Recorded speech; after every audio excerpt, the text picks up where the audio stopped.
دا پښتون ډیجیټل ګرانو کتونکو نننی بوډکاسټ چې کوم دی هغه په راضینامه دی، هغه په سوله باندې دی. دلته یو راضینامه چې 18 کاله پس سرته ورسېده، 4 کاله پکې جرګمارو منډې وخلې متې بیا نه له آخر کار چې کوم دی نو دغه 2 خاندانونه یو بل ته ورترغاړه وتل. نو دغه کې به د جرګې د مشرانو سره خبرې کوو، فریقانو سره به خبرې اترې کوو چې څومره متاثره شو، څومره درد ورته ملو شو او په دشمنۍ کې څومره ګټه به ومونته او څومره تاوان به ومونته.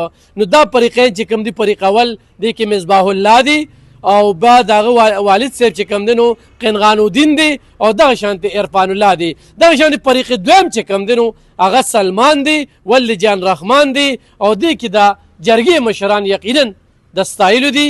پیر عظمت صاحب چې ساتارو محتاج نه دی، ورسره چې کوم دی نو نواز خان لالا ورپې پهلوانان او دغه شانتې رب نواز جی او بیا دغه ځای چې کوم دی نو ناظم خان غالب.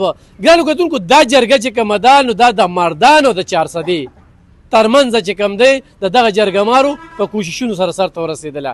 دې وخت کې موږ په 400 کې موجود یو، خبرې اترې به کوو د دغه مشرانو سره. نو تاسو زموږ سره اوسئ.